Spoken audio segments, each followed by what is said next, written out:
system of justice overall. The people are losing faith right now in this country, in our institutions. They're losing faith in our system of justice. And the reason for that is because they see it being abused as it is being done here in New York. The facts here are very important. Facts are always important in a trial, or at least they're supposed to be.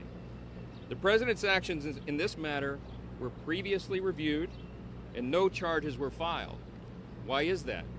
Because there's no crime here. Now, 8 years later, suddenly they've resurrected this thing. They brought it back. And why is that? Well, just apply common sense. Everyone can see. It's painfully obvious that we're now 6 months out from an election day. And that's the reason. That is the reason why they brought these charges here and across the country. What we've got here is a partisan Democrat district attorney. We have a Biden donor judge. And we have an assistant DA who was recently a top official at the Department of Justice, Biden's DOJ, and recently received over $10,000 in payments from the Democratic National Committee. The star witness here is Michael Cohen. I just listened to a few moments of his testimony this morning, and it is consistent with what he's already done. This is a man who is clearly on a mission for personal revenge, and who is widely known as a witness who has trouble with the truth. He is someone who has a history of perjury and is well known for it. No one should believe a word he says today. He lied to Congress, he lied to the IRS, he lied to federal election officials. Even Cohen's own lawyer testified to a grand jury that he is not reliable. So there's nothing that he presents here that should be given any weight at all by a jury, and certainly not this judge. The crime that they are accusing President Trump of is falsification of business records. But I think everybody knows he is not the bookkeeper for his company. President Trump is innocent of these charges. And again, anyone with common sense can understand what is happening here. In the midst of all this nonsense and corruption, they have placed a ridiculous and unprecedented gag order on President Trump. They were overriding his constitutional right to defend himself from political smears from his harshest critics at the most important time. He is soon to be officially the nominee of one of the major parties in our country, running for president. And they have him tied up here in this ridiculous prosecution that is not about justice. It's all about politics, and everybody can see that. President Trump is leading in swing state polling. The American people see right through these politically motivated attacks. I've been in 102 cities in over half the states in the last few months. And I can tell you that no matter where we are around the country, I've been doing large events. People from all walks of life come to these events. And they are concerned about this. They are disgusted about this. They are fed up. They've had enough because they see what's happening. It's impossible for anybody to deny that looks at this objectively that the judicial system in our country has been weaponized against President Trump. The system is using all the tools at its disposal right now to punish one president and provide cover for another. And meanwhile, among the atrocities here, the judge's own daughter is making millions of dollars doing online fundraising for Democrats. They're using this trial as a hook. It's so corrupt, and everybody knows it.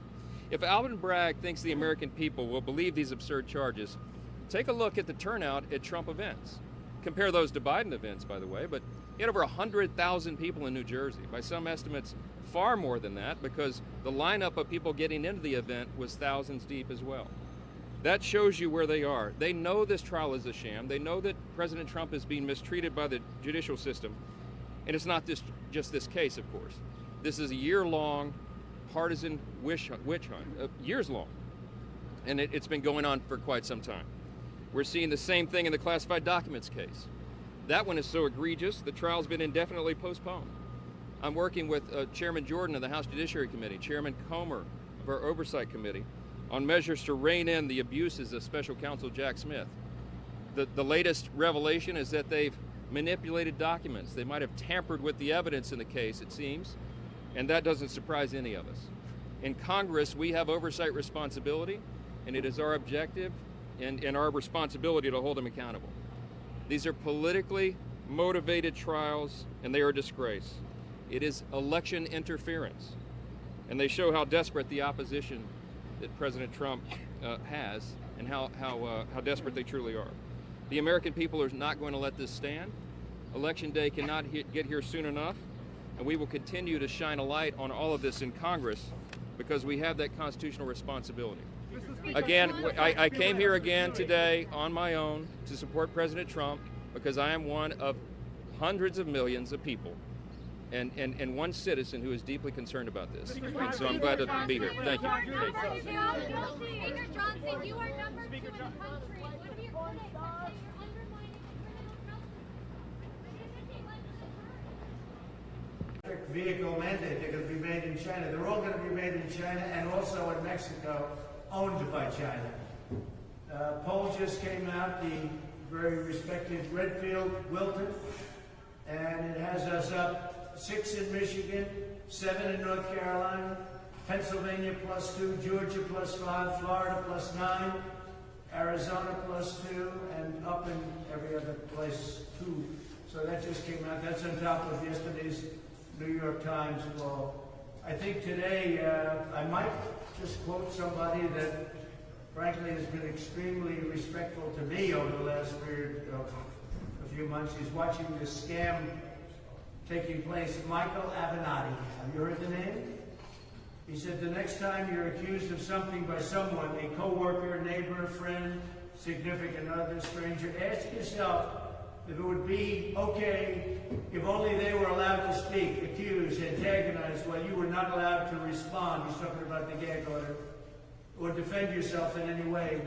If your answer is no, then you too should be angered by Trump not being allowed to respond to the various people that are making comments. Now think of it. You ask me questions, I'm not allowed to respond. They're the easiest questions I could possibly be asked. Only a guy like Biden couldn't answer those questions, because he's not there. You ready? So here's a couple of quotes. Mark Levin, great man, great legal talent. This is not a trial of Donald Trump. It's a case of the Democrat Party versus America. It also represents the greatest effort to interfere with and steal a federal election in American political history. Biden is seeking to clear the field. He wants to clear the field because he can't do it himself, so he's weaponized the Department of Justice. And as you know, they have their people in that room. The DOJ is in that room because they want to try and hurt me. Now, the good news is my poll numbers have gone up significantly. This is not what they had in mind. Newt Gingrich, this is without precedent in American history. It has never occurred to President John Adams or anybody else that you could jail your primary competitor, your primary opponent. In his case, Vice President Thomas Jefferson. This goes back a long way. This has never happened in our country before. There's never been anything like this. Andy McCarthy just came out. New Yorkers should be outraged at the mockery Bragg is making of the state's legal system as the entire country looks on. The entire world is looking on. This is a very bad thing that's happening in New York. Businesses are leaving New York because of what happened here and what happened with another crooked judge, Engoron. Totally crooked, and he's under investigation right now, as he should be. He's under big investigation, I hear, right now. Jonathan Turley, experts are shrugging, not sure what the crime is being alleged. Prosecutors have not explained why denoting this as a legal expense was wrong. So they say that the bookkeeping era, I paid a lawyer a certain amount of money. We marked it down as legal expense. So I had a legal expense, and I marked it down as a legal expense. I didn't mark it down as construction of a wall, construction of a building. I didn't mark it down as electricity costs. I took a legal expense, and they called it, I didn't do it, a bookkeeper did it. You did it exactly right. Took a legal expense and called it a legal expense. This is their whole case.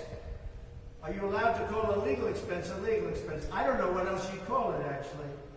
But he brings it up here, the legal expense. It was, what's the problem? I never thought that as an attorney I could see a system like New York's, one of the most sophisticated legal bars in the world, really debase itself so badly.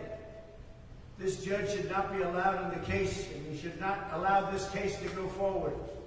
Mershon should rule in favor of a directed verdict immediately. There is an insufficient amount of evidence. No crime has been shown. No crime's been committed. There's been no crime. Judge Janine Pirro, she talks here. This is, well, she's very excited here. He's a fool. He's not an experienced judge.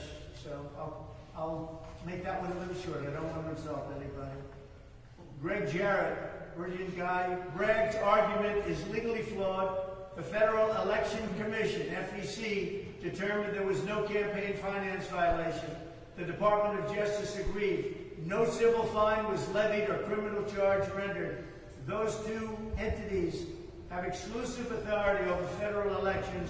The state has absolutely no authority, and the city, Bragg, has no authority. And Bragg never wanted to bring this case, in all fairness to him.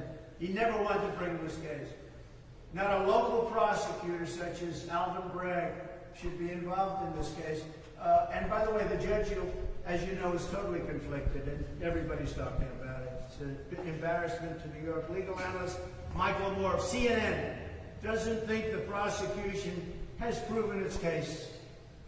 Senator John Kennedy, respected gentleman, I will tell you, that trial says more about politics than it does about an alleged crime.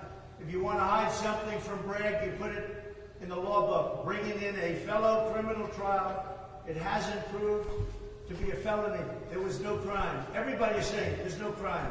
There was but I've been here for almost 4 weeks in an icebox. I call it the icebox, listening to a judge who's totally corrupt and conflicted.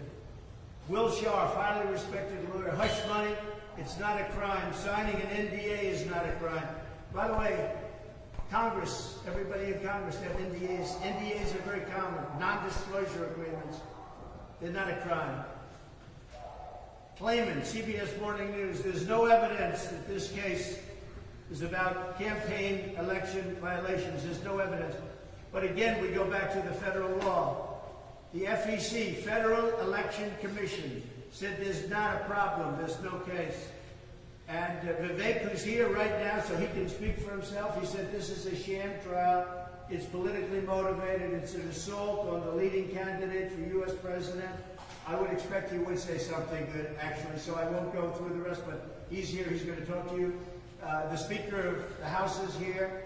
We have Byron Donalds. Corey is here. We have a lot of great people here to talk to you, and they won't let them speak here. I guess they want to make it difficult for them to speak. So for some reason, I can speak here, but I'm the only one that's allowed. The gag order has to come off. So when you ask me a question about the people that we're talking about, I'm not allowed to answer.